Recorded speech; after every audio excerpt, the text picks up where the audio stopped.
देखो प्रश्नावली के जो प्रश्न पढ़ेंगे, जो हमारा चैप्टर है 4.1 सारणिक, ठीक है, चैप्टर है सारणिक, चौथा लेसन, जो हम प्रश्नावली के प्रश्न को पढ़ेंगे।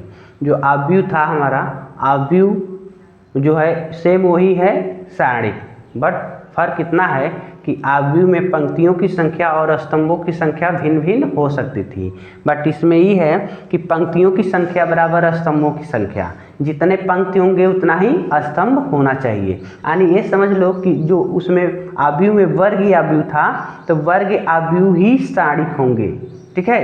स्तंभ आव्यूह या पंक्ति आव्यूह को हम सारणिक नहीं कर सकते हैं, ठीक है। तो इसमें जितने पंक्ति होंगे उतने स्तंभ होगा, तब सारणिक कहे जाएंगे या सारणिक नहीं होगा। सारणिक की परिभाषा ही कर सकते हो कि जो सारणिक उसे कहते हैं जिसमें पंक्तियों की संख्या स्तंभों की संख्या के बराबर होती है, ठीक है। या ऐसा आव्यूह जिसमें पंक्तियों की संख्या स्तंभों की संख्या के बराबर हो, उसे सारणिक कहते हैं। सिंपल सी बात, ठीक है। तो यहाँ पर देखो प्रश्नावली के प्रश्न 4.1 के प्रश्न में कह रहा है कि सारणिकों के मान निकालिए। तो हमने 3 सारणिक को नोट किया है, ठीक है। तो इसमें देखो पहले और दूसरे पंक्ति, पहला स्तंभ दूसरा स्तंभ, इसमें भी पहला पंक्ति दूसरा पंक्ति और पहला स्तंभ दूसरा स्तंभ। यहाँ भी देखो पहला पंक्ति और दूसरा पंक्ति है और पहला स्तंभ दूसरा स्तंभ, यानी इनकी कोटि जो है, कोटि क्या होता है, वर्ग के बराबर, पंक्तियों की संख्या बराबर स्तंभों की संख्या होनी चाहिए, ठीक है। तो यहाँ पर देखो बाबू, पहले प्रश्न को हम सॉल्व करते हैं। पहला प्रश्न है, तो कह रहा कि इसका मान बताओ। तो मान ज्ञात करने के लिए हमने बताया था कि जो मान लो आव्यूह करें, जो आपको सारणिक दिए जाते हैं सारणिक, तो उनमें क्या करना चाहिए, पहले देखो कितने कोटि का है, तो 2 गुणे 2 कोटि का है, ठीक है। यानी द्वितीय पंक्ति द्वितीय स्तंभ है, तो हम सबसे पहले ऐसे क्रॉस गुणा करते हैं, ठीक है। तो इनका गुणा इनके साथ करो, 2 गुणे -1। अब माइनस का लगाकर, माइनस लगाकर आप इनका इनके साथ गुणा करेंगे, तो -5 गुणे 4, ठीक है। ऐसे ब्रैकेट बंद कर देते हैं। अब 2 एकम 2, -2 और माइनस, देखो 5 को 20, लेकिन ये माइनस है ना, तो हो जाएगा प्लस 20। तो 20 में 2 घटा दोगे तो 18 बच गया ना। इस तरीके से इस वाले सारणिक का मान हम प्राप्त कर लिए हैं, ठीक है। उसके बाद दूसरे का पहला और दूसरे का ये दूसरा है, इनका भी मान हमको निकालना है, तो वही प्रोसेस अपनाएंगे, ठीक है बाबू। चलो इनको इनके साथ गुणा कर दो, तो कॉस का कॉस के साथ गुणा करेंगे तो कॉस स्क्वायर थीटा माइनस, अब इनका इनके साथ गुणा करेंगे तो देखो साइन का साइन से गुणा होगा तो साइन स्क्वायर होंगे, बट ये खुद माइनस है ना, तो ये प्लस हो जाएगा, तो साइन स्क्वायर थीटा। और ये तो फार्मूला बन गए, sine square theta plus cos square theta की वैल्यू 1 होता है, तो इनका भी मान 1 हो गए, ठीक है।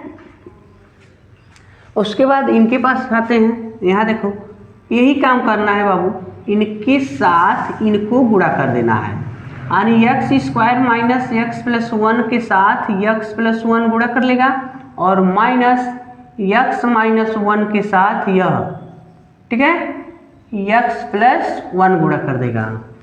तो गुणा करते हैं, एक्स के गुणा पहले इन तीनों के साथ करो, तो एक्स जब इनसे गुणा करेगा तो एक्स क्यूब, एक्स का गुणा एक्स में तो माइनस एक्स स्क्वायर, एक्स के गुणा +1 से तो प्लस एक्स, अब 1 का गुणा सबसे करना है तो प्लस एक्स स्क्वायर, 1 का एक्स में करेंगे तो माइनस एक्स, और 1 का 1 से करेंगे तो +1।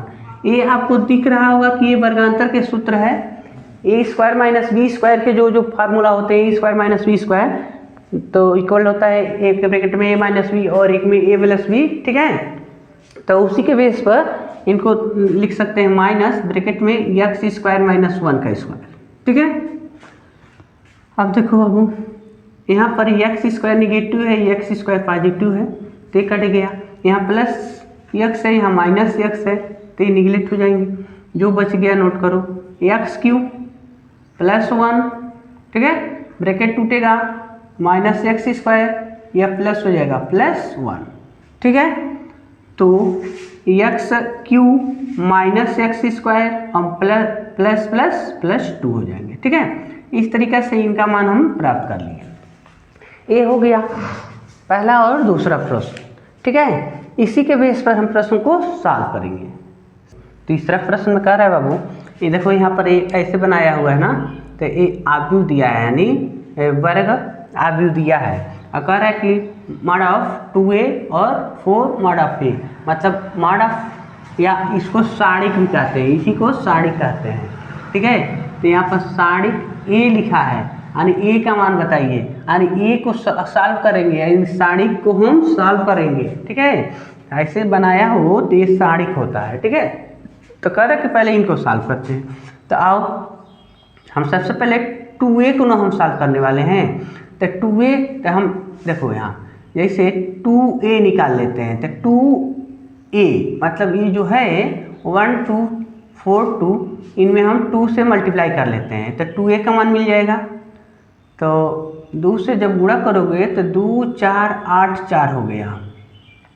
ठीक है, आज जब ऐसे लिखते हो जैसे माड के रूप में लिखते हो, तो माड है नहीं, ये तो सारणिक किसको पढ़ना है, तो हम सारणिक का मान निकालते हैं, मतलब इसको हम सारणिक में कन्वर्ट कर रहे हैं और इनको हम सॉल्व करेंगे। ऐसे देखो 2 4 8 4 हो गया ना, तो इनको सॉल्व कर लो भाई, इनका इनके साथ गुणा कर लो, तो कितना हो गया, तो 4 दुआई 2 गुणे 4 और माइनस इनका इनके साथ करेंगे तो 4 गुणे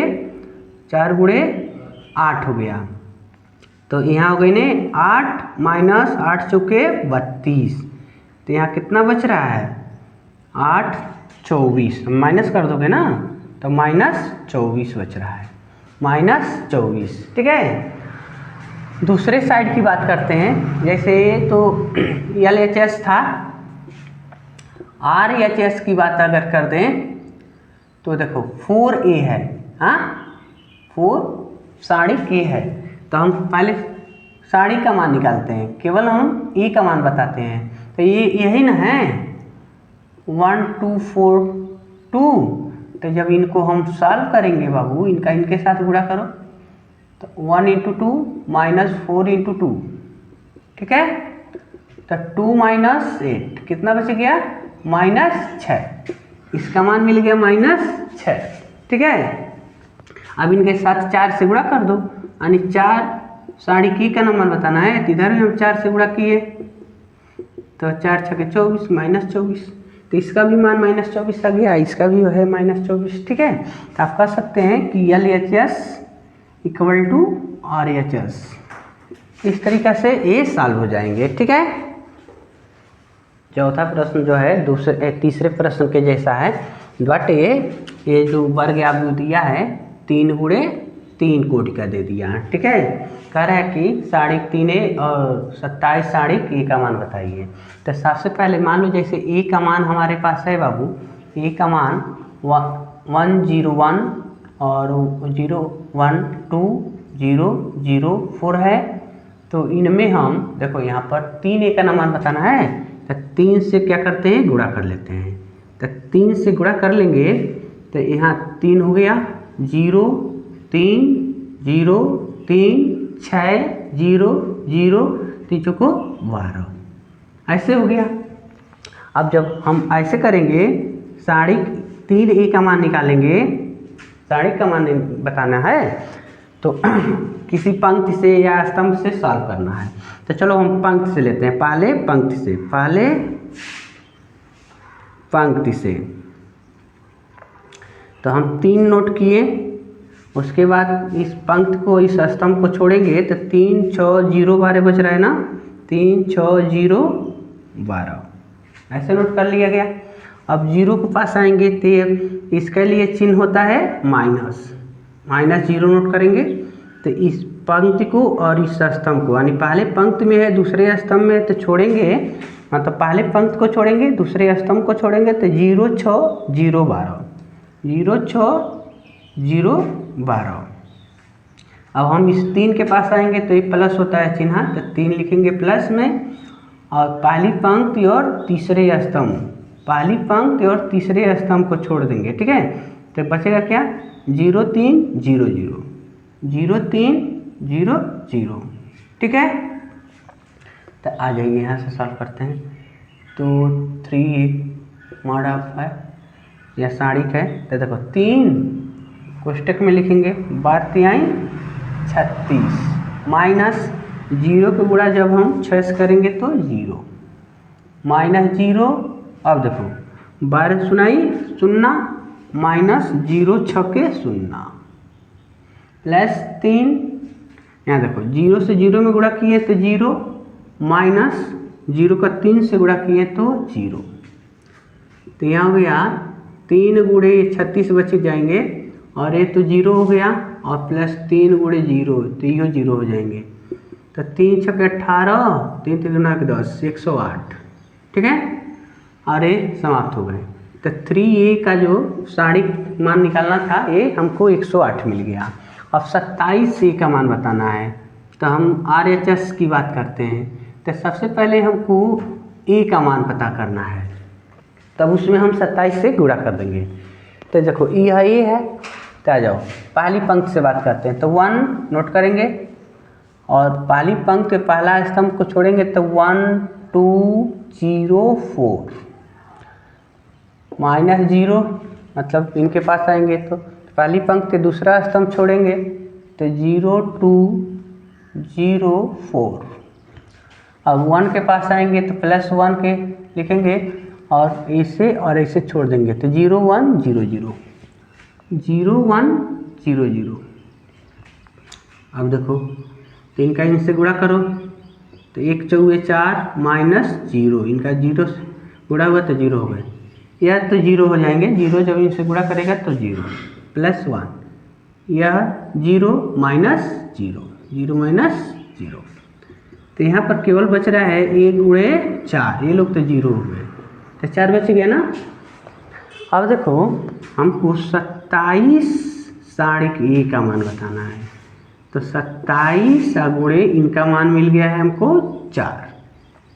तो देखो 4 सत्ते 28 हासिल 2 4 दूनी 8 2 10। अब इसका जो मान मिला वही तो इनका मान मिला था। तो इस तरीके से कहना है LHS = RHS दोनों पक्ष बराबर हो जाते हैं ठीक है। देखिए पाँचवें का पहला प्रश्न नोट किए हैं दूसरा भी नोट किए हैं। पाँचवें में 4 प्रश्न दिए गए हैं कह रहा है कि सारणिक का मान बताइए तो मान बताना है। तो देखो यहाँ पर क्या करना होगा तो या तो किसी पहले पंक्ति दूसरे पंक्ति या किसी भी पंक्ति का यूज कर सकते हो या किसी स्तंभ का यूज कर सकते हो ठीक है। तो हम यहाँ लिखते हैं पहले पंक्ति से ठीक है। आपको बता दें कि जब 3 गुणे 3 कोटि का रहता है तो आपको चिन्ह बताया गया था plus minus plus minus plus minus और यहाँ पर होता है प्लस माइनस प्लस ठीक है। तो इनका यूज करना होगा आपको। हमने लिखा पहले पंक्ति से तो पहला पंक्ति का ये नंबर ले लिए 3 और पहले पंक्ति और पहले स्तंभ को छोड़ दो तो बचा क्या यह ना। मान लो पहले पंक्ति के पहले स्तंभ को छोड़ देंगे तो पहले पंक्ति को छोड़ दिए पहले स्तंभ को छोड़ दिए थे 0 -1 -5 और 0 बच गए ठीक है। उसके बाद बाबू देखो आपका माइनस का चिन्ह है तो माइनस लेकिन लेना है आपको -1 तो ये हो गया +1 ठीक है। तो ये भी -1 पहले पंक्ति में है और दूसरे स्तंभ में है। तो पहले पंक्ति और दूसरे स्तंभ को छोड़ेंगे तो बचेगा क्या 0 -1 और 3 0 ऐसे लिख लिया गया ठीक है। उसके बाद चिन्ह है प्लस और नंबर है यह -2 तो जब -2 को यहाँ लिखेंगे तो ये हो जाएगा -2।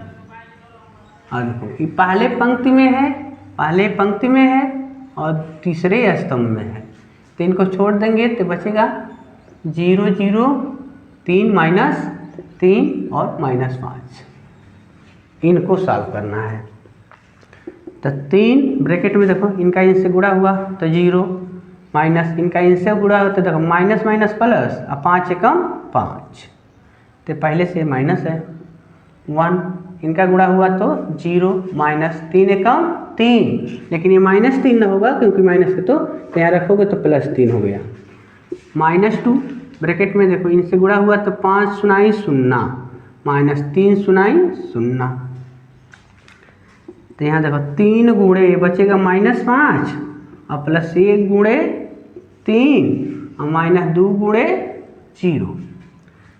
तो यह गुणा करके -15 और +3, तो -15 में 3 हम ऐड कर देंगे तो -12 बच जाएगा। इस तरीक़ा से इसका मान मिला। अभी आपको इसका मान निकालना होगा। इसी तरीक़ा से दूसरे का, तीसरे, चौथे को आप सॉल्व कर लेंगे। मतलब 5वें का हमने पहले को सॉल्व किया, 5वें के और भी प्रश्न हैं, इनको इसी तरीक़ा से आप लोग सॉल्व करेंगे।